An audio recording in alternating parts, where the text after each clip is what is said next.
संजय उपाध्याय जी मूलतः स्वर्ण संस्था से जुड़े हैं, उसके सेक्रेटरी हैं।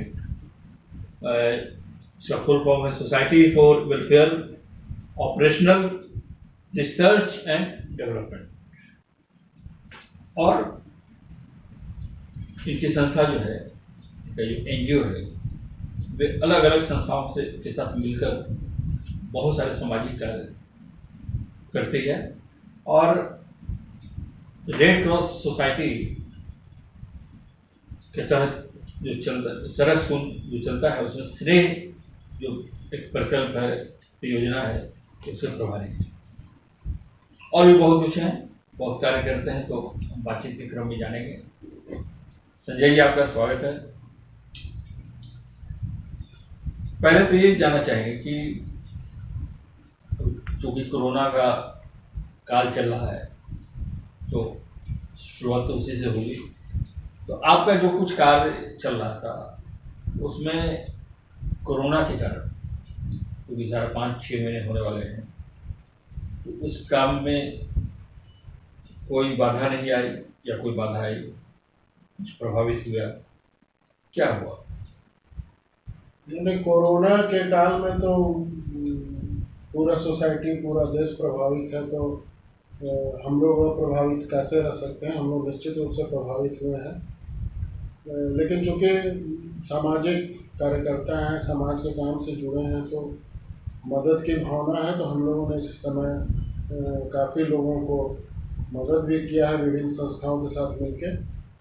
लेकिन एज ए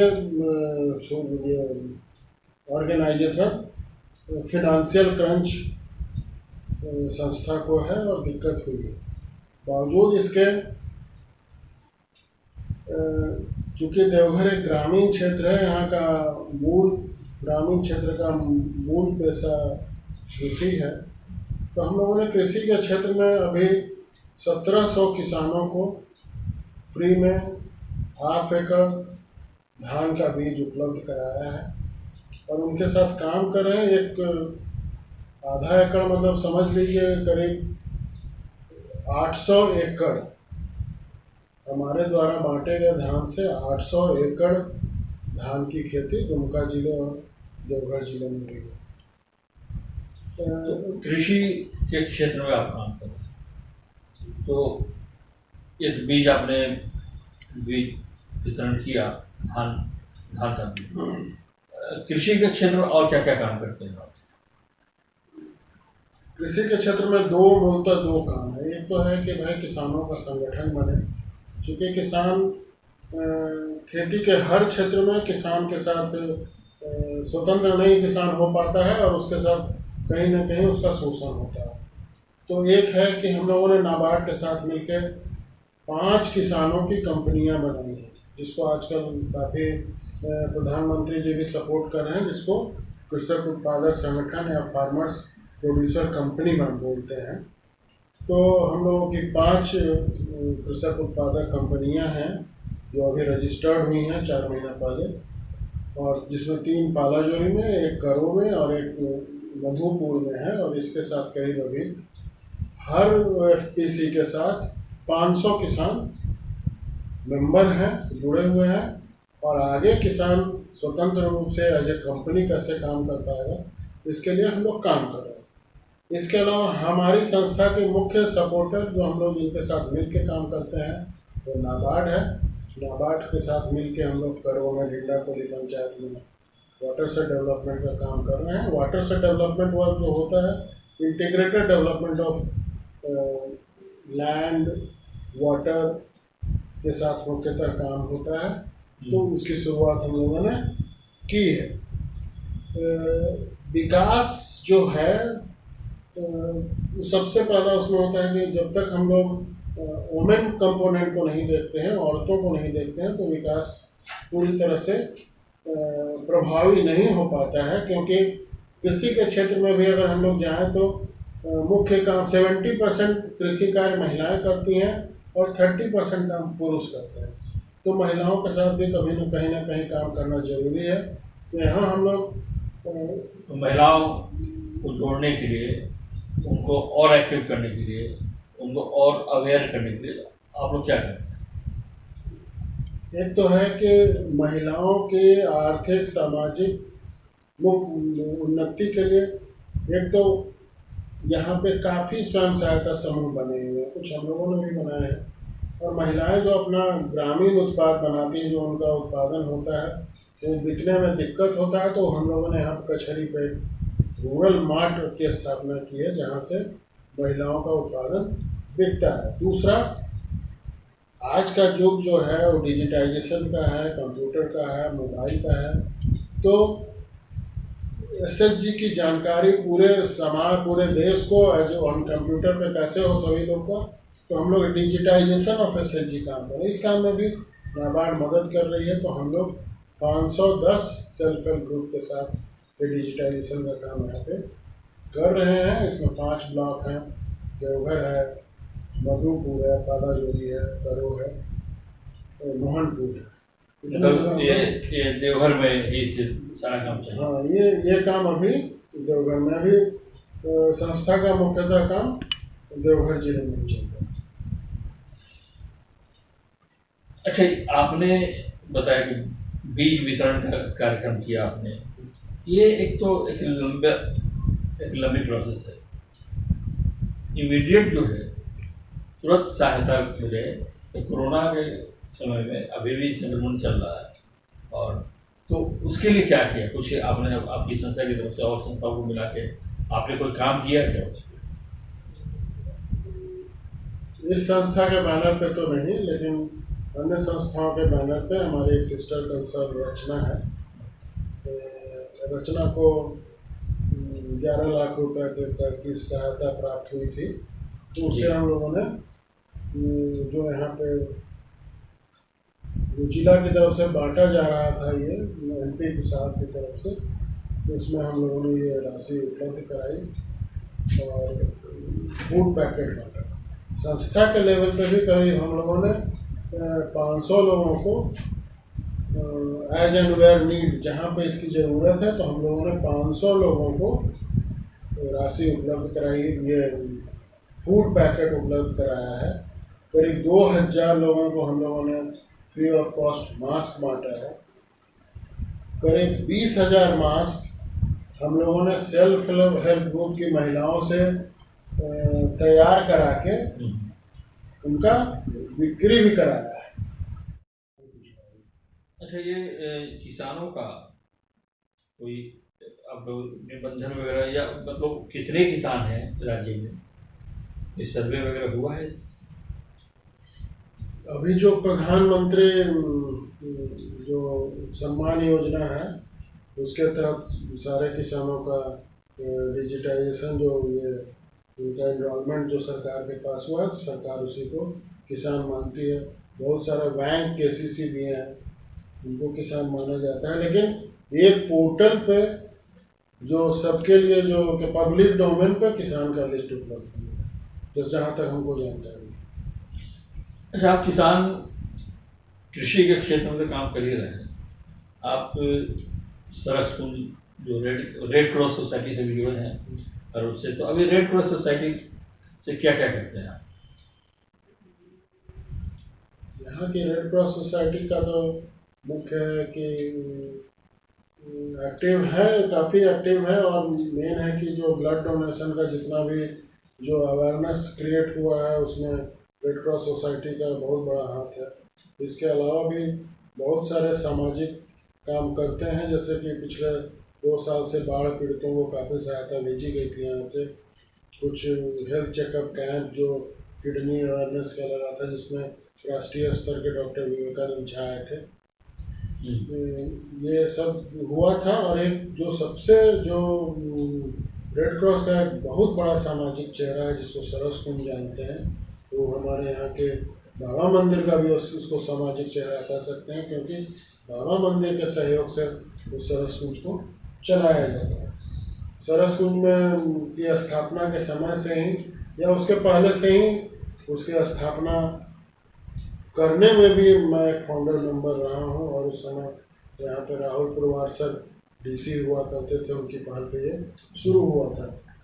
उसका जो उसमें कंपोनेंट है स्नेह, जो कि ब्लाइंड बच्चों का है। ब्लाइंड बच्चों का रेसिडेंशियल केयर होता है और सरकारी विद्यालय में उनका नामांकन हम लोग कराते हैं और सरकारी विद्यालय में पढ़ते हैं और वहाँ हम लोग उनको रेसिडेंशियल केयर करते हैं और होम ट्यूशन वहाँ पे उपलब्ध कराते हैं। और आपको जान के काफ़ी खुशी होगी कि अभी तक करीब 27 बच्चे ग्रेजुएट हुए हैं वहाँ से निकलने के बाद मैट्रिक यहाँ से पास किए फिर बाहर जाके और नौकरी कर रहे हैं। अभी भी आज की तारीख में भी करीब 20 बच्चे हमारा मिडिल स्कूल में नामांकित हैं, 5-6 बच्चा जैसे हाई स्कूल में नामांकित है और 5 बच्चे सत्संग कॉलेज में पढ़ रहे हैं आज की स्थिति में। हालांकि अभी कोविड के सिचुएशन में तो बच्चे घर पे हैं, उनको बुलाने की व्यवस्था की जा रही है। सबसे बड़ा साइट सेवर के मदद से, साइट सेवर जो यहाँ पे एक लोकल चेतना विकास संस्था है, साइट सेवर के साथ काम करती है, उनकी मदद से हम लोगों ने 15 बच्चों को लैपटॉप उपलब्ध कराया है और कंप्यूटर की शिक्षा दे रहे हैं। तो ये सब उपलब्धि है, लेकिन मुख्य धारा में लाने के लिए अभी काम करने की काफ़ी असीम संभावनाएं हैं ब्लाइंड बच्चों के साथ जो विजुअली इम्पेयर्ड बच्चे हैं, और सभी लोगों की मदद से ये काम आगे बढ़ रहा है। ऐसा नहीं है कि मैं उसको देखता हूँ, कंपोनेंट तो मेरा अकेले का है, समाज के बहुत सारे लोग सहयोग करते हैं। सरस कुंज के बाकी मेंबर, रेड क्रॉस के जो पदाधिकारी हैं, सबके सहयोग से बहुत अच्छे हैं। और बच्चों के क्षेत्र में क्या काम कर रहे हैं? इंडिविजुअल लेवल पे बच्चों के क्षेत्र में काफ़ी काम किए हैं, जैसे कि जो सरकार की व्यवस्था है, जैसे कि जो बच्चे नीड केयर प्रोटेक्शन के चाइल्ड होते हैं उसके लिए यहाँ पे बेंच ऑफ मजिस्ट्रेट का एक बनता है, सामाजिक कार्यकर्ताओं का एक बेंच बनता है जिसको जुडिशियल मजिस्ट्रेट का पावर होता है। तो वैसे बच्चों के लिए CWC का गठन किया जाता है, चाइल्ड वेलफेयर कमेटी। उसमें 3 साल का कार्यकाल होता है और सौभाग्य से हम 2 कार्यकाल में CWC के मेंबर रहे हैं। और शुरुआती दौर में भी जब कोई नहीं जानता था, जब केवल 2 जगह राज्य में गठन हुआ था, देवघर और जमशेदपुर में, तब हम देवघर CWC के मेंबर हुआ करते थे। इसके बाद भी जो उसका जुडिशियरी का एक पार्ट होता है, JJB, जुवेनाइल जस्टिस बोर्ड, जिसमें जो बच्चे अपराधी किस्म के होते हैं और जो इस तरह क्या कहते हैं, उनकी पेशी वहाँ पे होती है, और उनके लिए उस JJB में भी मैंने एक कार्यकाल 3 साल रहा हूँ। इसके अलावा भी जो देवघर का जेल है, देवघर के जेल में भी सरकार ने मुझे गैर सरकारी लोगों की कमेटी होती है जो जेल का निरीक्षण करती है कि जेल के लोगों को कोई असुविधा तो नहीं हो रही है, उसके तहत उसका भी मैं सदस्य हूँ। और सौभाग्य से देवघर का जो सेंट्रल जेल है वो काफ़ी अच्छी अवस्था में है। तो आपने कृषि एक पढ़ाई की है, और लेकिन कृषि का काम तो कर ही रहे हैं, लेकिन उसके साथ साथ जो है समाज सेवा भी समानांतर रूप से कर रहे हैं। तो मैंने इस क्षेत्र में आने, समाज सेवा के क्षेत्र में आने का कारण क्या है, क्यों आप आए? समाज सेवा में आने का कारण एक संयोग तो नहीं कहेंगे, लेकिन हम लोग का BSc HG के कोर्स में जो 8 सेमेस्टर होता था उसमें रूरल एक्सपोजर का एक कार्यक्रम होता था 1 सेमेस्टर। उसमें हमको विकास भारती जाने का मौका मिला था, तो वहाँ पे थे। तो एक था कि भाई कुछ कर पाएंगे, इतना जिस तरह से पढ़ाई कर रहे हैं, लेकिन जीवन तो सफलता और असफलता दोनों का दौर देखता है। तो जितना सोच के आए थे उतना तो नहीं मिला। उसके बाद MSc किए, बैंक में नौकरी लगी, BSF में नौकरी लगी, लेकिन चूंकि इस क्षेत्र में आने का मन था, एक संयोग भी होता है कह सकते हैं, तो इस क्षेत्र में 95-96 से विभिन्न संस्थाओं से जुड़ के काम किए हैं देवघर में। अभी भी बहुत काम करना बाकी है। ये तो आपने बताया कि 510 सेल्फ हेल्प ग्रुप जो है उसके साथ काम कर रहे हैं, तो ये जो सेल्फ हेल्प ग्रुप है ये क्या क्या है, ये लोग, इन लोगों का क्या फंक्शन है, क्या काम करते हैं, और आप उनको किस तरह से उनको मोटिवेट करते हैं, जोड़ते हैं, वो किस काम के लिए? स्वयं सहायता समूह का कॉन्सेप्ट जो है वो है कि मूल उद्देश्य है कि वो बैंकेबल हो। जब एक गांव के लोग गरीब हैं, जब एक आदमी जब पैसा जमा करता है तो उसका बैंक उसके लिए रेडी नहीं है, क्योंकि बहुत कम पैसा वो जमा करता है, अकाउंट खोलने का प्रॉब्लम होता है। लेकिन अगर समूह में उस चीज़ को किया जाए तो महिलाएं बैंकेबल हो जाती हैं। तो समूह के लोग सबसे पहले उनको सामूहिक बचत सिखाया जाता है, फिर आपस में लेन देन करना कि भाई 10 महिलाएं मिलकर 1000 रुपये जमा की और किसी को 500 रुपये की ज़रूरत है, तो उसको एक निश्चित सूद पे, निश्चित ब्याज पे 2% के हिसाब से गाँव की महिला को ही, एक महिला को दी, उसको 500 रुपया की ज़रूरत है, वो अपना काम करे। फिर जब इस तरह का काम हो जाता है तब फिर वो बैंक से ऋण ले पाती है और दूसरे आय अर्जक गतिविधियों में पैसा लगाती है। यहाँ पे जो हम लोगों का काम है कि कभी कभी बैंक और समूह के को एक दूसरे के बारे में बहुत जानकारी नहीं रहती है, तो हम लोग डिजिटाइजेशन का काम कर रहे हैं। एक पोर्टल है, राष्ट्रीय स्तर पे एक पोर्टल है, और जिसको ई शक्ति नाम देते हैं, ई शक्ति। और एसएचजी के बारे में बैंक वो पोर्टल खोलेगा तो उसको सारा एसएचजी के बारे में पता चलेगा। नाबार्ड पोर्टल खोलेगा तो उस एसएचजी के बारे में, उसका स्ट्रेंथ क्या है, उसका वीकनेस क्या है, ये सब उसको पता चलेगा। तो मुख्यतः काम अभी है कि डिजिटाइजेशन ऑफ एसएचजी, और एसएचजी के जो आय अर्जक का काम है ये जेएसएलपीएस कर रहा है। तो ये सेल्फ हेल्प जो ग्रुप है, स्वयं सहायता समूह, क्या इनका निबंधन होता है? ना, निबंधन नहीं होता। निबंधन नहीं होता। तो कितने लोग जुड़ते हैं या कितनी महिलाएं जुड़ती हैं? 10 से 20 महिलाएं इसमें जुड़ती हैं, और अगर 20 से ज़्यादा अगर हम रखेंगे तो निबंधन की जरूरत पड़ेगी। तब वो किसी न किसी एक्ट में, कोऑपरेटिव एक्ट में हो, ट्रस्ट एक्ट में हो, तो उससे ज़्यादा उसकी निबंधन की जरूरत। तो आप 510 हैं, उनमें से कोई भी निबंधित है कि नहीं? अभी तक कोई नहीं है। होना ही नहीं, एसएचजी का निबंधन नहीं होता। तो जो बड़े लोग, जैसे मैंने सुना कि यहाँ रोहिणी में सबसे बड़ा सेल्फ हेल्प ग्रुप था, यहीं से शुरुआत हुई, तो मैंने सुना कि बहुत संख्या थी, सदस्यों की संख्या। नहीं, उसको हम लोग सेल्फ हेल्प ग्रुप नहीं कहेंगे। अगर 20 से ज़्यादा सदस्य होते हैं तो उसका फेडरेशन बन सकता है। 10 एसएचजी मिलके उसका फेडरेशन बन सकता है, और वो ब्लॉक लेवल पे एक बड़ा फेडरेशन होगा। तो अब फिर से आते हैं, जो आपकी संस्था है, तो इसका उद्देश्य क्या है, क्या क्या करते हैं, क्या क्या कार्यक्रम आप चलाते हैं? क्योंकि मैं बहुत सारी संस्थाओं से यहाँ जुड़ा हूँ। मैं अगर स्वर्ण किसी से बात करूँ, पहले उसके बारे में।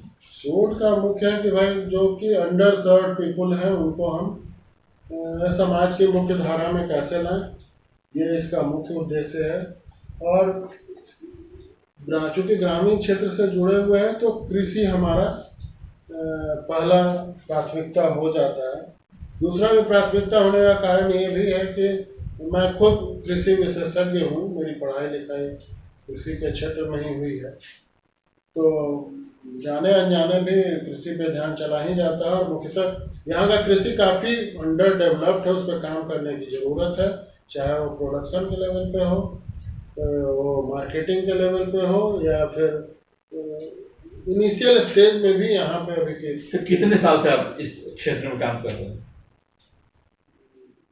इंडिविजुअल लेवल पे तो 23-24 साल हो गए, 23-24 साल से काम कर रहे हैं। तो आपने कहा कृषि के क्षेत्र में यह क्षेत्र जो है अंडर डेवलप्ड है, तो डेवलपमेंट के लिए मुझे क्या लगता है कि कितना समय चाहिए, क्या क्या सुविधाएं चाहिए, और इसके लिए राज्य सरकार या केंद्र सरकार से क्या उम्मीद करते हैं आप, क्या अपेक्षा है? सबसे बड़ी बात है कि यहाँ पे किसान सरकार की सारी योजनाओं से जुड़ नहीं पाते हैं, तो जिसमें अवेयरनेस की बहुत बड़ी कमी है। जिस तरह से राजस्थान, गुजरात, महाराष्ट्र के किसान को सारी योजनाओं का लाभ मिल पाता है, यहाँ पे वो लाभ नहीं हो पाता है। सरकार की सारी योजनाएं आधा पेपर पे ही रह जाती हैं, नहीं जुड़ पाते हैं। लेकिन इसके अलावा भी यहाँ की सबसे बड़ी बात है कि किसान अपने एमएसपी पे प्रोडक्ट को बेच नहीं पाता है। सरकार हालांकि प्रयत्नशील है, कुछ कुछ कमोडिटी जैसे धान की खरीदारी होती है, लेकिन तेलहन दलहन में इस तरह का कुछ भी नहीं है। सब्जी में ऐसा कुछ नहीं है। रांची की तरफ वेजफेड वगैरह काम करता है सरकार की तरफ से, लेकिन उसकी उपलब्धि भी कोई बहुत ज़्यादा नहीं है। मूल है कि किसान को अपने प्रोडक्ट का सही लाभ मिले, लेकिन होता क्या है कि किसान अपने प्रोडक्ट का प्राइस खुद तय नहीं कर पाता। दूसरे जितना भी कमोडिटी है, चाहे कोई भी कंपनी कोई सामान बना रही है, तो वो अपना एमआरपी वो तय करती है कि हम इतना हम बेचेंगे। लेकिन अगर किसान टमाटर उत्पादन कर रहा है तो उसको पता नहीं है कि बाजार में वो किस रेट में बिकेगा। तो सबसे बड़ी ज़रूरत है कि जब प्रोडक्शन ज़्यादा होता है तो रेट कम होता है, उस समय हर जिला में कुछ ना कुछ प्रोसेसिंग यूनिट बने, जिससे किसान को एक मिनिमम प्राइस तो उसको जरूर मिल सके। किसानों को बाजार मिले, उनकी फसल का सही मूल्य मिले, इसके लिए आप लोग मतलब आपकी संस्था क्या आप अन्य संस्थाओं के साथ जुड़ के जो काम करते हैं, तो आप लोग क्या करते हैं उसके लिए? अभी तो शुरुआत है। जो एफपीओ बना है, एफपीसी जो फार्मर्स प्रोड्यूस कंपनी बनी है, उसका मुख्य उद्देश्य यही है कि किसान संगठित होकर अपना उत्पादन करें और उसको सही बाजार तक पहुंचा सकें। इसके लिए हम लोग सरकार की जो दूसरी योजनाएं जो दूसरे स्टेट में चलते हैं, केंद्र सरकार की योजना है, जैसे वायदा बाजार बिहार में पूर्णिया में है, उसका सेंटर है, तो वो सब पे वायदा बाजार हुआ, एनसीडेक्स हुआ, इस सब के साथ हम लोग जुड़ना चाहते हैं। नाबार्ड भी पीछे खड़ी है किसानों के उत्थान के लिए, और सारी तरह का मदद करने के लिए नाबार्ड तैयार है। किसान को पूंजी उपलब्ध कराने के लिए, किसान को लोन देने के लिए, लेकिन पहले किसान को एम्पावरमेंट किसान को करने का ज़रूरत है, क्योंकि यहाँ किसान खेती की सारी तकनीक भी नहीं जानते। अच्छी वो कौन सी वैरायटी है, उसका उत्पादन क्या होगा, प्रोसेस क्या होगा, और सबसे बड़ा दिक्कत जो यहाँ पे है, किसान अपने उत्पाद का उसको भंडारण की सुविधा नहीं है। कि कोई किसान अपने उत्पादन का जिसके कारण वो हमेशा बैकफुट पे रहता है और शोषण का शिकार, बार्गेनिंग का शिकार होता है। क्योंकि अगर धान उपजाया तो 4 महीना बाद बेचना चाहता है तो उसके पास रखने की जगह नहीं है।